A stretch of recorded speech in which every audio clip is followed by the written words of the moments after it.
Welcome to another deep dive, and this one is fascinating. Buckle up, because we're headed to Mexico City. Specifically the Iztapalapa borough. Yeah, Iztapalapa. And you sent over a bunch of stuff about some pretty ambitious urban development happening there. It's called, get this, Utopian Cities. Yeah, and you know what's really interesting is that these utopian cities, they aren't some like futuristic fantasy, you know. Right, like some sci-fi thing. Exactly. They're actual wellness centers that are being built right now Real things being built as we speak. by the mayor, Brugada. So we've got like articles, proposals, even some financial projections here. I mean, you really went depth on this one. Tried to. And it's not just theoretical stuff either, right? Like they're already making, change. We were making an impact. Yeah, Definitely. impact. That's the word. I was reading the Guardian article you sent, and it mentions Iztapalapa used to have, get this, one public pool for 2 million people. Just one. Yeah, it's hard to imagine. Yeah, crazy, right? But now, because of these projects, they have 19. It's pretty striking when you think about it that way. One pool for 2 million people to 19 pools. It really shows you, I think, the scale of what they're trying to do. It's not just pools, though, No, right? no, it's much broader than that. It's about giving people, residents in Iztapalapa, the same quality of life. You know, same access to things like culture, recreation, services, the kinds of things that you would just expect in wealthier parts of the city. Yeah, because those things shouldn't be limited to just certain neighborhoods, right? Exactly. Okay, but let's be real for a sec. You know this comprehensive response document you sent? It kind of lays out the skepticism around all this. Oh, yeah. There are definitely some critics out there. Big time. I mean, they question everything. The funding, how sustainable this whole thing is, will it really benefit the community? And some people even say it's just too idealistic. Yeah, like straight up called it simply too idealistic. So let's dig into that a bit. What do these critics have to say? Well, you know, they have a point. Yeah. Big projects like this, they often run into problems. Mhm. But what I find interesting is how the planners are addressing the concerns, especially when it comes to money. Yeah, let's talk about that. Because the document lays out this whole financial plan, right? Right. And it's like a combination of government bonds, something like 15 million US dollars. Right.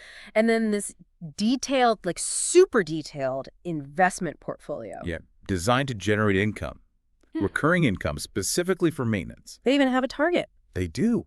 $500,000 annually. Annually, yeah. For maintenance. Wow. And you know what I found really fascinating about that whole part? What's that? The specific investments they chose.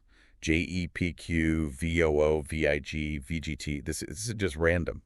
It shows that they put thought into this. Yeah. I think they're aiming for both growth, you know, to beat inflation, but also stability to reduce risk. So it's a balancing act. They're not just like, oh, let's just build it and hope for the best. Exactly. They're thinking long term. Hmm? For the project to really work, to make a lasting difference, they got to get this part right. So it's not just about, shiny new centers. It's about the community, ultimately, about meeting the real needs of the people who live there. Which hopefully means more than just, like fancy amenities, right? Like what are they actually doing to make people's lives better? Well, they get really specific in the comprehensive response, which I appreciated. For example, they're focusing on clean water access Okay, good. Clean water is essential. How are they going to do that? through solar-powered atmospheric water generators. Hold on. Solar-powered what?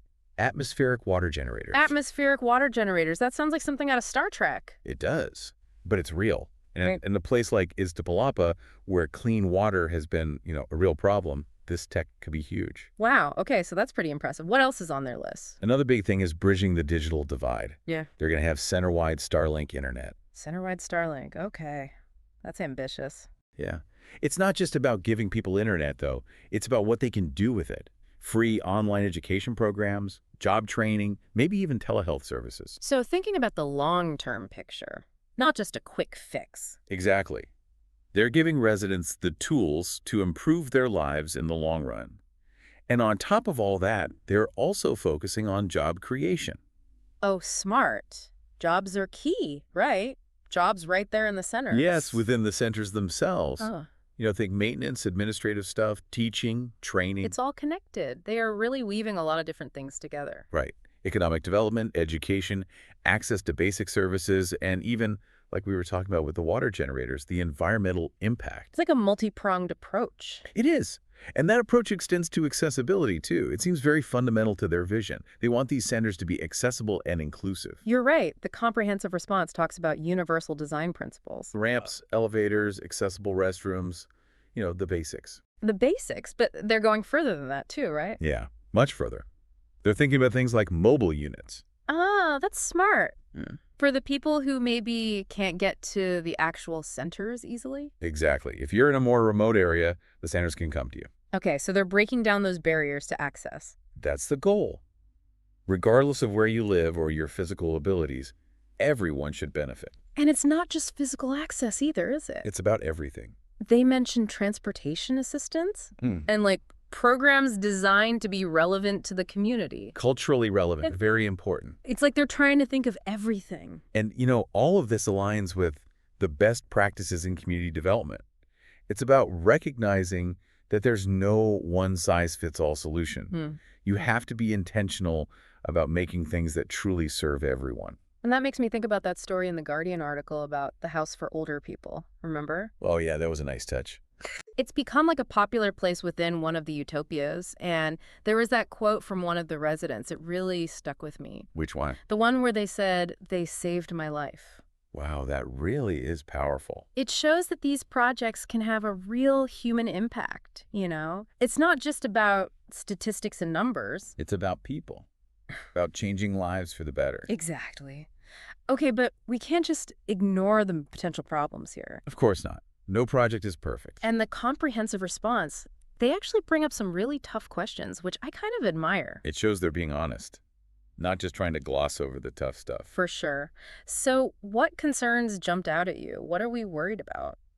Well, one thing that I was thinking about is the potential impact on local businesses. Oh, yeah. If these centers are offering all these free or cheap services, could that hurt existing businesses in the area? That's a real concern, and it's something they'll need to watch carefully. The document does mention some strategies to try and lessen that impact. Like what? Things like partnering with local businesses, offering them, affordable space within the centers. Okay. But, it's hard to know how that'll play out in reality. It's one thing to have it on paper. For sure. And another thing that worries me is the maintenance. Yes. The long-term upkeep. We've all seen those projects that start strong and then just crumble because no one planned for the maintenance. That happens all the time. And it would be a shame to see that happen here. The comprehensive response does talk about a maintenance fund. Right. And they want to hire locals for those jobs. Yes, they do. But, will that be enough? Right.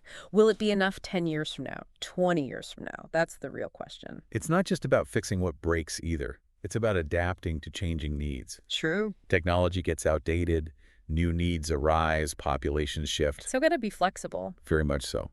Can these centers adapt? That's something to think about. And then there's the big one, politics. Ah, yes. The ever-present wild card. What happens if a new mayor comes in and isn't so into these utopian cities? I mean, could they just shut the whole thing down? It's definitely a risk. In the comprehensive response, they acknowledge that. They talk about trying to build strong community support, maybe even looking into legal protections to safeguard the project. Okay, but, politics are unpredictable. There's no guarantee no matter how much you plan. That's the truth. It seems like community engagement is going to be absolutely crucial here. I agree. If the residents really feel like these centers are theirs, that they have a say in how things are run, that could make a big difference. It's about ownership, giving the community a sense of ownership. Exactly. If people feel invested, they'll fight for it. Okay, wow. We covered a lot of ground in this first part. Yeah. We went from one single pool to a whole vision for I don't know, remaking a community. It is pretty mind-blowing. I'm honestly even more curious now than I was before. What's sticking out to you so far? I think what's really fascinating me is just the sheer ambition of this, the scale of it, trying to tackle all these really complex problems in such a holistic way. Yeah, it's not just about fixing one thing. It's about trying to create a whole new system, a better way of living, I guess. Yeah, it's about envisioning a different future. And that brings me to a big question that keeps popping up. The Guardian article mentions that other cities are watching this very closely. They are. The eyes of the world are on Iztapalapa. So could this model, with all its potential and all its challenges, be replicated elsewhere? That's the million-dollar question. Could this work in other cities? Could it work in, rural areas? What can we learn from this experiment in Mexico City, both the good and the bad? Yeah, because there are bound to be lessons to learn either way, successes and failures, right? Absolutely, and that's what makes this whole thing so exciting, I think. We're witnessing something truly new and potentially groundbreaking. And that's a good place to pause for now. A good cliffhanger. We'll be back soon to explore even more about the potential impact of these projects and look at some other perspectives on urban development. Don't go anywhere. You know, the more we talk about these utopian city projects, the more I realize how ambitious they really are. It's not just like building a community center, is it? It's so much more than that. What they're trying to do in Iztapalapa is almost like, I don't know, building a city within a city. A city within a city. Yeah, with all the stuff you need, all the essential services and amenities, like a well-functioning city, but concentrated in these specific zones. It's a totally different way of thinking about urban planning. Because usually cities are like, divided into different neighborhoods, right? Each with its own thing. Right, exactly. But these utopian cities, they're kind of blurring those lines. They are. Do you think that could lead to a more equal, like, fair distribution of resources across the city? That's the big question, isn't it? If you have these centers strategically placed in areas that have been underserved, could it even things out? Could it create a more balanced city? It's possible. It's like you're intentionally putting resources where they're most needed. Right. But we have to be careful, too. Oh, why? What do you mean? Well, think about it. What if these centers become super popular, Okay, yeah. really successful? What if they end up drawing people away from businesses and community spaces that already exist? Ah. We have to think about the ripple effects. It's not just about the centers themselves. It's about the whole ecosystem. So it's a delicate balance. It is. And that's why it's so important to have the community involved, from the beginning and all the way through. Yeah, community engagement. More than just getting feedback, though. It's about letting residents shape these projects. Because things change, needs change. They have to be able to adapt. Speaking of adapting, let's talk about sustainability. Ah, yes. Sustainability, the long game. These centers are supposed to be state-of-the-art, right? Cutting-edge tech. They are. But what happens in 10 years, 20 years? Right. That's what separates the good projects from the not-so-good ones. Exactly. It's easy to build something flashy. The real challenge is keeping it going, maintaining it over time. The comprehensive response talks about having a maintenance fund. They do. And hiring locals for those jobs. But will that be enough? Well, it depends. They need a solid plan, not just for routine maintenance, but for the big stuff, too. Renovations, and don't forget technology. Oh, right. Tech upgrades can be expensive. Especially these days when technology changes so fast. What's cutting edge today is obsolete tomorrow. So it's about building for the future. Thinking ahead. Anticipating what might change. Did they consider that? Like, is the design flexible? Could these centers be repurposed, upgraded? That's what we want, right? Adaptability. And not just the buildings themselves either. The programs too, yeah. What are they offering? Are those programs designed to be, flexible? Can they change as the community changes? Because things change. All the time. Population shift. Needs evolve. The economy, even like cultural trends, it all matters. It does. And the projects that really succeed, the ones that make a lasting impact, they're the ones that are constantly listening and adjusting. It's like a conversation with the community. It never really ends. It sounds like a lot to juggle. It is. But the payoff, the potential, it's huge. If they get this right, it could change the game. Not just for Iztapalapa, for cities everywhere. For cities facing these same problems. Poverty, inequality, lack of access to basic resources, It's a global issue. It is. Yeah. But if this works, it could be a model for others to follow. So, okay, let's say we want to really understand, like deeply understand and evaluate these utopian city projects. What's the next step? Where do we go from here? We have to look at the impact, not just the promises, what's actually happening on the ground. Yeah, get past the hype. Exactly. Are people's lives actually getting better? Are they getting access to better education, healthcare? Are there more jobs? Are people feeling more connected to their community? Those are the questions we need to answer. We need data. We do, and we need to look at the long term. Right, because something might look good in the short term. Exactly. But is it sustainable? Yeah. Is it really empowering the community, or is it just creating new dependencies? Those are tough questions. But important ones. And we have to remember, there's no one-size-fits-all answer. What works in one place might not work in another. Context matters. It's all about context. Yeah. So we got to be careful about making sweeping judgments. Learn from the successes for sure, but also from the failures. Yeah, 'cause there will be failures. No one's perfect. Right. But those failures, they're valuable too. They could teach us just as much, if not more. So it seems like we might be seeing a new model for urban development emerge here. But we got to be cautious, right? Cautious, but also optimistic. We need both. Celebrate the innovation and the ambition, but don't shy away from asking tough questions. Exactly. Be critical. That's how we learn. That's how we make things better. Which leads us to the other side of this whole thing. We're critics. We've talked about the potential benefits, but there are people who aren't convinced. Are you ready to dive into that? Let's do it. It's important to hear all sides of the story. All right, so we've really dug into these utopian cities. The vision, the funding, the potential good stuff, the challenges, but we got to talk about the folks who aren't exactly thrilled with this approach. Yeah, there are definitely some valid criticisms out there and some alternative perspectives we need to consider. Lay it on me. Well, some folks argue that these projects, they're too focused on the amenities. Like, they're just putting a Band-Aid on a much deeper problem. So instead of fixing the root causes of poverty and inequality, it's more like creating a temporary illusion of progress. Yeah, kinda. They're saying things like lack of access to good education, healthcare, decent jobs. That's all rooted in bigger systemic issues. Right, we're talking discrimination, lack of investment in certain communities, even like political systems that favor the wealthy. Exactly. And their point is that just building fancy new buildings, even with good intentions, won't magically solve those deeper problems. So their argument is maybe that money could be better spent elsewhere. Yeah, like investing in programs that directly address those systemic issues. Early childhood education, job training, affordable housing, things like that. It makes you wonder, are these projects really getting at the heart of the matter, or are they just treating the symptoms? That's a key question. And it's not just about how the money is used, it's also about who benefits in the end. Some critics are worried these projects, even though they're trying to be inclusive, could actually make inequality worse. Wait, really? I'm kind of confused. We talked about all the things they're doing to make sure these centers are open to everyone. How could it make inequality worse? Here's the thing. Even with all those efforts, the people who are most likely to actually benefit from these amenities and programs are the ones who are already doing okay. The ones who are already better off. Yeah, they have the time, the resources, the ability to take advantage of what's being offered. Ah, I see. So you could end up with a situation where the people who need these services the most are the ones who are least likely to actually use them. Exactly. It's a real concern. And it kind of connects to this bigger critique of top-down development approaches.